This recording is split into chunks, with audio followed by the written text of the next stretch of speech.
देखिए, राहुल गांधी को भी ओबीसी की याद आ रही है। आज एबीपी न्यूज के रिपोर्टर जैनेंद्र ने जब राहुल गांधी से प्रेस कॉन्फ्रेंस के दौरान ये पूछा कि जो 2010 में बिल आया था उसमें ओबीसी का जिक्र क्यों नहीं था, तो इस पर राहुल गांधी अफसोस जताने लगे। अब ऐसे में सवाल ये है कि आखिर राहुल गांधी ओबीसी को लेकर इतने परेशान क्यों हैं? क्या वाकई राहुल गांधी ओबीसी राजनीति को लेकर चिंतित है? इस बारे में जब हमने पूरी डिटेल जानकारी जुटाई, उसे आप देखेंगे तो राहुल गांधी का ओबीसी प्रेम का सच आपके सामने होगा।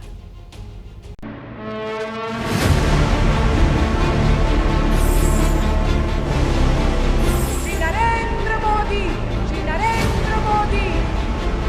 माननीय प्रधानमंत्री जी का अभिनंदन करें, जिन्होंने हम सब बीजेपी महिला आरक्षण बिल पास होने का जश्न मना रही है, तो कांग्रेस ने पिछले 3 दिनों से महिला आरक्षण में ओबीसी कोटे का राग छेड़ रखा है। कांग्रेस के पूर्व अध्यक्ष राहुल गांधी ने आज प्रेस कॉन्फ्रेंस की और इस बात पर अफसोस जताया कि उनकी सरकार ने बिल में ओबीसी का कोटा नहीं रखा था। राहुल जी, आप बहुत महत्वपूर्ण सवाल उठा रहे हैं। एक तो देरी का, दूसरा ओबीसी के कोटे की मांग कर रहे हैं।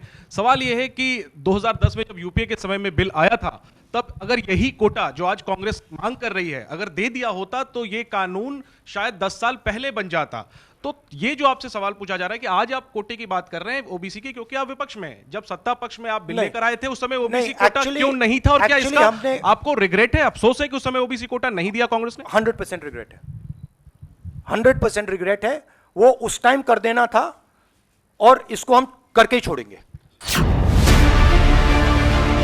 13 साल बाद राहुल गांधी और कांग्रेस को महिला आरक्षण में ओबीसी कोटे की याद आई है, और सच्चाई ये है कि 2010 में जब कांग्रेस बिल लेकर आई थी तब ओबीसी कोटे की मांग को लेकर ही समाजवादी पार्टी और आरजेडी के सांसदों ने बवाल किया था। अब आपके मन में सवाल होगा कि आखिर राहुल गांधी को महिला आरक्षण में ओबीसी की याद क्यों आ रही है? क्यों राहुल गांधी को अफसोस जताना पड़ रहा है? ऐसा क्या हुआ कि राहुल गांधी को 13 साल बाद अपनी सरकार पर सवाल उठाना पड़ गया? तो इसका जवाब वो आंकड़े हैं जिसकी वजह से राहुल गांधी देश की सत्ता से विपक्ष में पहुंच गए। सीएसडीएस का आंकड़ा बताता है कि कैसे चुनाव दर चुनाव ओबीसी वोटरों का मूड बदला है और बीजेपी मजबूत होती चली गई। 2009 के चुनाव में जहां 22% ओबीसी वोटरों ने बीजेपी को वोट किया था, वहीं 2014 में आंकड़ा 34 और 2019 में 44% पहुंच गया। कांग्रेस को ओबीसी वोट 2009 में 24% मिले थे, लेकिन 2014 और 2019 में 15% से संतोष करना पड़ा। क्षेत्रीय पार्टियों को 2009 में 54% ओबीसी वोट मिले थे, जो 2014 में 51 और 2019 में घटकर 41% रह गया।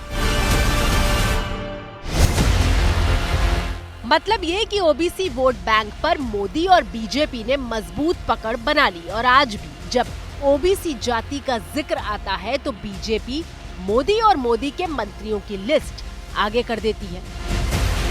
आंकड़े अगर आपको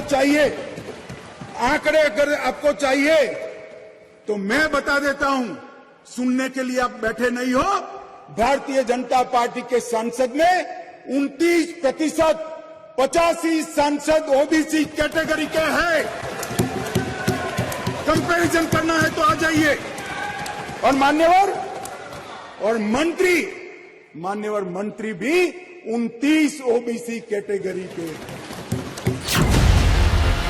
अब जरा आइए ये समझते हैं कि राहुल गांधी और उनकी पार्टी ने ओबीसी के लिए क्या किया। तो पहले इन चेहरों को देखिए। अशोक गहलोत, जो कि राजस्थान के सीएम हैं, ओबीसी जाति से आते हैं।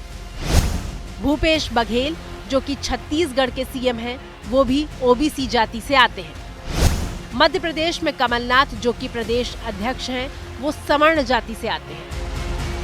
80 के दशक के पहले मध्य प्रदेश की राजनीति में ब्राह्मण नेताओं का बोलबाला था।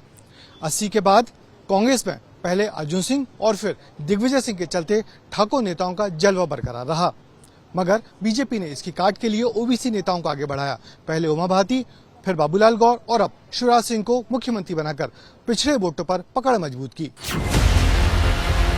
ओबीसी वोट बैंक की बदौलत ही मध्य प्रदेश में बीजेपी अजेय बनी हुई है। हालांकि कांग्रेस की कोशिश इस वोट बैंक को तोड़ने की है। यही वजह है कि ओबीसी आरक्षण से लेकर जातीय जनगणना तक का वादा मध्य प्रदेश में कांग्रेस कर रही है। लेकिन मध्य प्रदेश की राजनीति में फिलहाल मंडल और कमंडल के बीच कांग्रेस उलझी हुई सी दिखती है।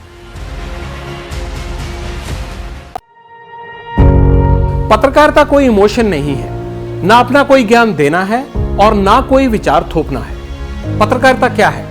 पत्रकारिता का मतलब है सही जानकारी इकट्ठा करना और तथ्य बताना।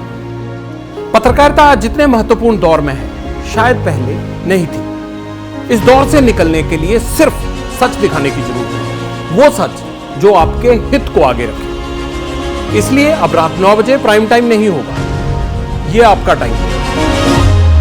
जगविंदर पटियाल के साथ देखिए पब्लिक इंटरेस्ट, सोमवार से शुक्रवार रात 9 बजे सिर्फ एबीपी न्यूज पर।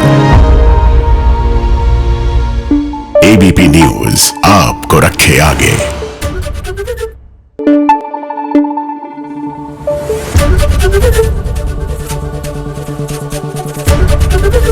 एबीपी न्यूज आपको रखे आगे।